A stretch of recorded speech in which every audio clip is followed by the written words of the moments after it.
El paleocontacto es el contacto extraterrestre en la antigüedad, en la prehistoria. Lo conocemos habitualmente como los alienígenas ancestrales, ¿no? Estos seres visitantes estelares que en determinado momento han bajado a nuestro planeta, digo bajado, han descendido sobre nuestro planeta o han venido de otras dimensiones o han emergido de las aguas, de los mares, de los océanos. Tenemos diferentes formas de contacto y esto nos ha sido legado por estas civilizaciones antiguas a través de la evidencia arqueológica, pinturas rupestres, petroglifos, agroglifos y también estatuillas, monumentos colosales, alta tecnología en la antigüedad. Todo eso es el paleocontacto, el estudio de la presencia extraterrestre desde siempre. Como escuchamos habitualmente, no estamos solos, nunca lo hemos estado, ellos están con nosotros desde el principio de la creación misma. Hay una historia muy hermosa en Norteamérica, en el actual territorio de Estados Unidos, lo que se conoce como el Monumento a las Cuatro Esquinas, Utah, Colorado, Nuevo México, donde vamos a encontrarnos antiguas leyendas de los Hopi. Los Hopi hablan, y sus abuelos, los Anasazi, de unos seres que llegaron hace mucho tiempo y ellos traían el conocimiento. No fueron tomados por dioses, sino como maestros instructores, sabios y respetados. Y estos Cachinas fueron de alguna manera los que salvaron de las diferentes catástrofes naturales a los Hopi. Los trasladaban en sus discos voladores, los llevaban desde estas catástrofes a tierra firme. Se habla del continente perdido de Cascara. Cascara es un continente que en algún momento se hundió y antes de que ocurriera el gran diluvio, dicen los Hopis que aparecieron los Cachinas en sus discos voladores y llevaron a tierra firme a los Hopi. Así que es una historia muy linda que hasta el día de hoy la recuerdan. Y en las reservas Hopi realizan las cachinas, que son unas muñecas que hacen talladas en madera, y de esta manera les enseñan a los más jóvenes y a los chicos cómo eran estos astronautas de la antigüedad. Ellos tienen en sus profecías la creencia de que van a regresar y así cuando regresen los más jóvenes no se van a asustar, van a recibirlos como sus maestros antiguos y la promesa es que los Cachinas van a llevar al pueblo Hopi a las estrellas, de vuelta a casa. Es interesante el tema de los portales dimensionales, para qué servían, cómo se activaban en la antigüedad, ¿no? Porque es un tema de moda hoy en día, pero nos viene desde hace mucho tiempo atrás. Ustedes van a encontrarse en las pinturas rupestres y en los petroglifos alguna figura en forma de espiral, espirales concéntricos o líneas espiraladas. Y la especulación es que podrían haber representado los antiguos esos espirales como portales.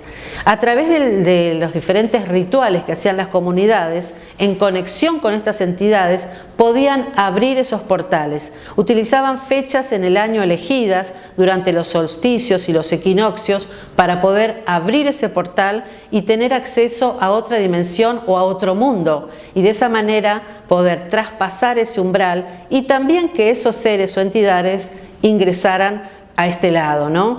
Esto, por supuesto, a veces salía bien y a veces no tan bien, porque sabemos que hay entidades positivas y otras negativas o regresivas. En el caso de los Hopi, a veces esta práctica que hacían religiosas en las kivas, que eran subterráneas, podían contactar a través de estos portales, por ejemplo, con razas reptilianas. En otros lugares del planeta sabemos que la apertura de portal conectaría con un mundo superior en otros planos dimensionales. Y cuando hablamos de entidades reptilianas, nosotros nos imaginamos, ¿no es cierto?, con cara de reptil, serpientes y demás, pero el hombre antiguo solía representarlos también con especies de cuernos a modo de demonios e inclusive para el paleocontacto consideramos que más que cuernos podrían ser antenas o una especie de escafandra, pero bueno, está ahí la iconografía haciendo referencia a cuernos, inclusive hasta colas, con lo cual colegimos que podría tratarse de entidades, lo que hoy llamaríamos demonios, ¿no? Si hacemos alusión a algún término religioso. Pero en realidad, desde el paleocontacto sostenemos que hay toda clase de razas, muchísimas clases de razas, y de acuerdo al grado de evolución de aquel que abre el portal y que quiere contactar, es la respuesta que tiene, ¿no? Y por eso para algunos los portales son un elemento al cual hay que tenerle respeto y temor, y otros buscan la manera todo el tiempo de abrir portales en nuestro planeta, utilizando cristales, distintas ceremonias, mantras. Es una práctica que se utiliza hasta hoy en día.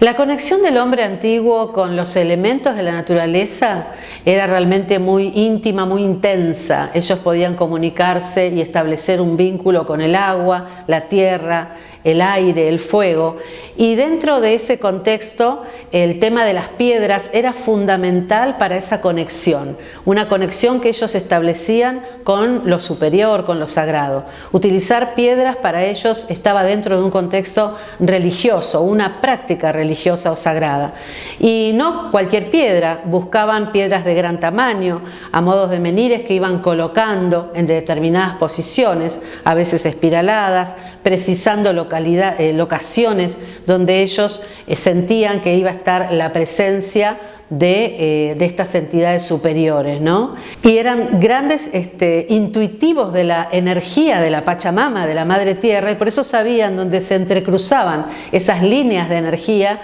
y allí establecían entonces estas piedras, las colocaban, y era un punto referencial también de conexión.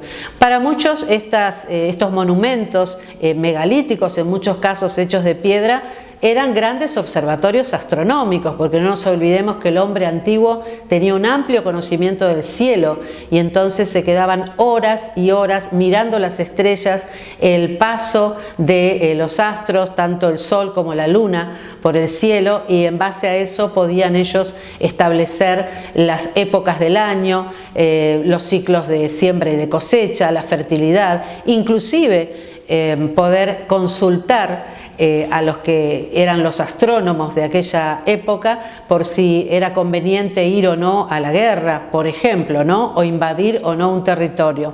En ese contexto, entonces, el tema de las piedras va a ser fundamental, y fíjense ustedes cómo esas antiguas tradiciones llegan hasta el hombre moderno, hasta el día de hoy, porque a quién no le gusta tener una piedra, ¿no? Una piedra de cuarzo, estas piedras semipreciosas que hoy por hoy se utilizan tanto, por ejemplo, en gemoterapia, ¿no? Nos viene esa memoria ancestral de los antiguos y la conexión profunda y el amor por las piedras.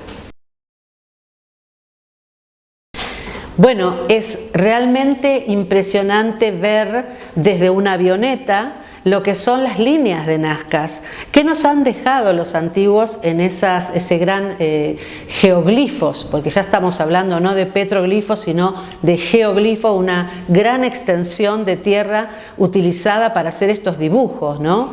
Dibujos que van a ser algunos más abstractos y otros más concretos. En el paleocontacto nos interesa, por ejemplo, el astronauta de Nazca, que es un ser que aparece con una mano levantada como saludando.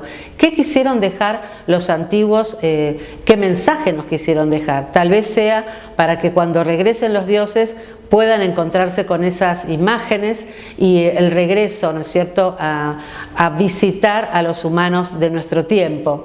Hasta el día de hoy las líneas de Nazca siguen siendo visitadas por no solo los turistas, sino los arqueólogos, los antropólogos y los investigadores ufológicos, ¿por qué no?, tratando de descubrir los misterios que ellas encierran.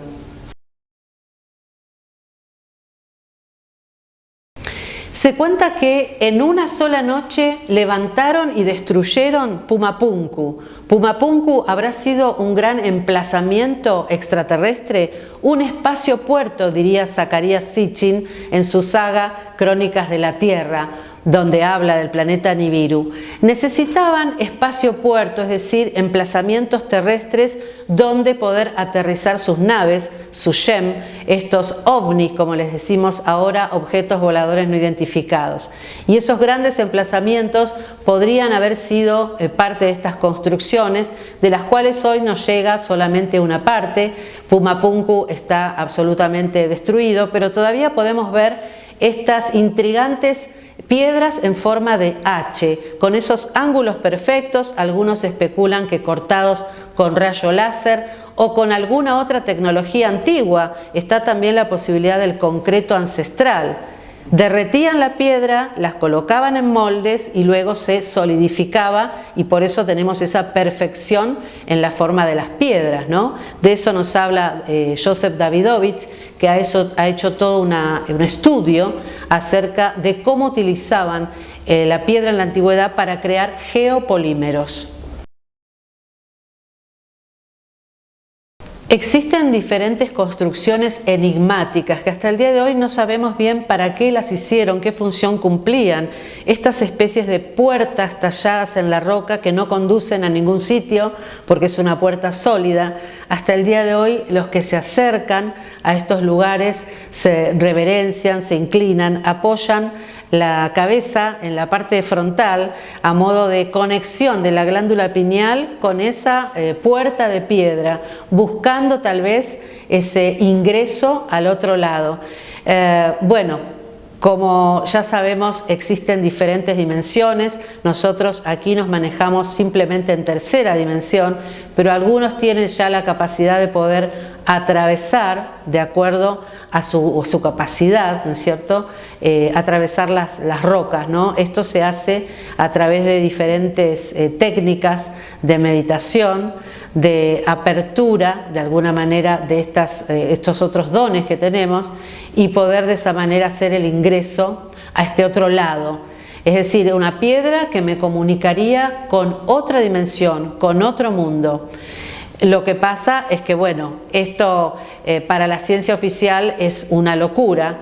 Desde los pueblos ancestrales nos dicen que era una práctica habitual.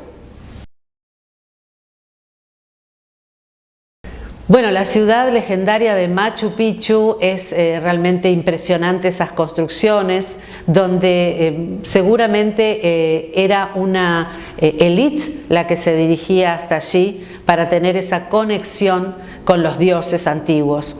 Hasta allí era para algunos una universidad inclusive, donde se podía estudiar, entre otras cosas, astronomía, ¿no? Y ver las estrellas en toda su amplitud.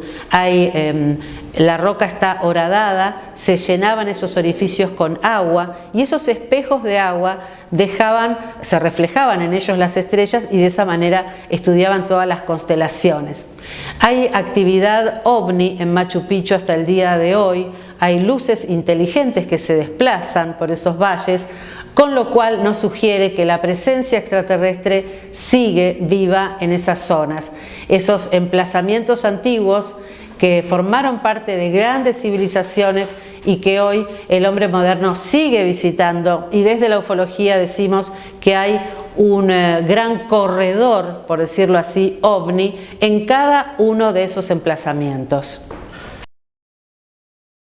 Hay algo muy intrigante con respecto a las rocas, porque cuando estudiamos desde el paleocontacto esta expresión artística del hombre antiguo, podemos ver piedras talladas en estatuillas, en grandes monumentos, las famosas piedras H de Pumapunku, pero hay más intriga todavía cuando nos referimos a las grandes piedras en forma de esferas. Digo grandes piedras de grandes dimensiones, hasta 3 o 4 metros de diámetro, pero otras mucho más pequeñas, y están esparcidas por todo el territorio americano, pero especialmente en Costa Rica. Al día de hoy podemos ver estas piedras. Lamentablemente algunas las han cambiado de lugar, ya no están en su lugar original, las han llevado como adorno en las plazas o en las puertas de algunas dependencias del Estado y demás, pero las que todavía podemos ver en sus emplazamientos originales son, por supuesto, al día de hoy objeto de estudio, para ver qué quiso dejarnos el hombre antiguo, cómo las pulieron, porque algunas tienen una perfección impresionante en el pulido. En un tiempo se decía que dentro de estas grandes esferas había tesoros, entonces la gente las rompía. Bueno, no había absolutamente nada. Lamentablemente algunas las han partido buscando los tesoros, el tesoro de Atahualpa o quién sabe qué, cosa que no era así. Pero bueno, hasta el día de hoy sigue siendo un gran misterio y hay muchas más por desenterrar. Isla de Pascua es el gran misterio hasta el día de hoy por la cantidad de menires que se han encontrado, pero sobre todo la presencia de estos vigilantes que algunos miran hacia el océano y otros hacia el interior de la isla. Hablamos de los moais. ¿Y qué nos quiso decir el hombre antiguo con respecto a los moai? Que ocultan en esa mirada penetrante, en esos tocados. Se han encontrado inclusive inscripciones en el dorso de los moais, y esas inscripciones están en egipcio. Hay la cruz Ankh, que es la cruz egipcia, se ha encontrado en algunos de ellos, ¿no? El gran investigador y aventurero Thor Heyerdahl ha hecho incursiones en la isla en décadas anteriores y bueno, ha tenido un registro de todo lo que son las tradiciones dentro de la isla de Pascua, donde permanecen hasta el día de hoy la presencia de estos moai como grandes vigilantes y observadores del paso del tiempo en el planeta. El paleocontacto nos invita a dar una mirada a nuestros orígenes y también a la presencia extraterrestre en el planeta. Ellos han sido los que de alguna manera intervinieron en el proceso de evolución del ser humano, los grandes genetistas que manipularon de alguna manera el gen humano para lograr este proyecto de lo que somos hoy. Ellos estuvieron presentes desde los primeros tiempos y permanecen a nuestro lado, como observadores, a veces interviniendo, y en el final de los tiempos las profecías dicen que podremos verlos y ese será el cierre de una civilización más.